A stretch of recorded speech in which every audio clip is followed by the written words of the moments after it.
Howdy folks, welcome to another beautiful day out here in Vancouver. Summer seems to be with us right now, so yay! Anyway, in today's video I want to touch on a subject that we have touched on briefly before, and that's tipping. But you know, I saw a big post on one of the community news pages recently with a lot of comments, and it seems like there's a lot of people that are starting to get a little bit tired of this whole tipping thing in the way that it's going now. They're calling it, what was the word, entitled. The people are becoming entitled.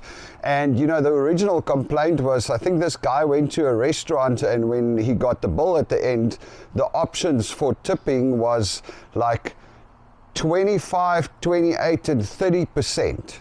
So it was just like this ridiculously high amount. And a lot of people out there were saying that there's more and more places where the options for tipping is just going higher and higher. Belinda went to cut her hair the other day, so she goes to a hairdresser. This hairdresser, it's her shop, it's her little salon, it's her shop. She advertised, she gave Belinda a price. It's like, I don't know, $50, $100, $200, I don't know what it was, but there's a price for cutting her hair. And after the haircut, Belinda walks to the till to go and pay, and this woman hands her one of those iPad checkout units, and there's the options for tipping, 15, 18 or 20%. And you can't click out of it. Belinda couldn't figure out how to click out of it and put a zero tip. So she ended up having to give this hairdresser I think a 15% tip on the total bill. But this lady's shop, it's her business. I mean, Belinda called around and got quotes from different hairdressers deciding where to go do her hair, because she wanted to find an affordable place.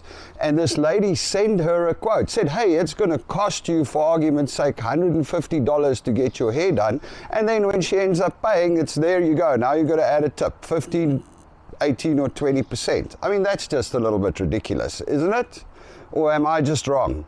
Anyway, so yeah, there's a lot of there's a lot of grumblings around about tipping, and in my opinion, look, I have no problem tipping somebody that did a great job.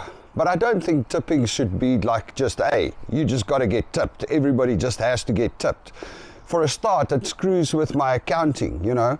When I go out to a restaurant, I calculate how much I'm going to spend. Oh, I look at their menu, I go, okay, it's $100. And then when the bill comes, the options are 25% tip. I mean, that's just nonsense. At a restaurant, if you have a waiter that goes out of his way, is there on time, serves you well and helps you, then you give him a good tip. I mean, that's what it's for. So yeah, it is a little bit weird. And then also, of course, what a lot of people were saying is like the whole concept of the tipping that's starting to materialize here in this giant tip, everybody must be tipped for everything they do, is also a little bit skewed. So I mean, there's not a big difference between taking 3 hamburgers out of the kitchen to the table and taking 1 hamburger out of the kitchen to the table. But just because you took 3 hamburgers from the kitchen to the table, you must now get paid 3 times as much in a tip, you know. And then of course the tip gets added after tax. So when you tip somebody, you're tipping them based on the tax you paid as well. So this whole percentage tipping thing is very flawed, really. What we should do is we should actually make sure that the people that work there get living salaries and that the business charges the real price. So if I go to a restaurant, I know, hey, that hamburger costs $20 and that's it. I can budget, I can work it all out, and I don't have to feel like a criminal when I go, oh no, sorry, I'm only going to do a 10% tip, because the waiter never even came to the table. He was there once and took the order. Yeah, I think that's something that needs to change, and apparently it's something that a lot of people in Vancouver feel the same about. I mean, I understand that people work, but I don't get tipped for the work that I do. Belinda is a sales representative. I mean, if the guy, if the hairdresser can get tipped for cutting hair, then then what's the next step? Maybe Belinda must get a thing to charge everybody a tip that makes use of her services at work. I mean, where does it end?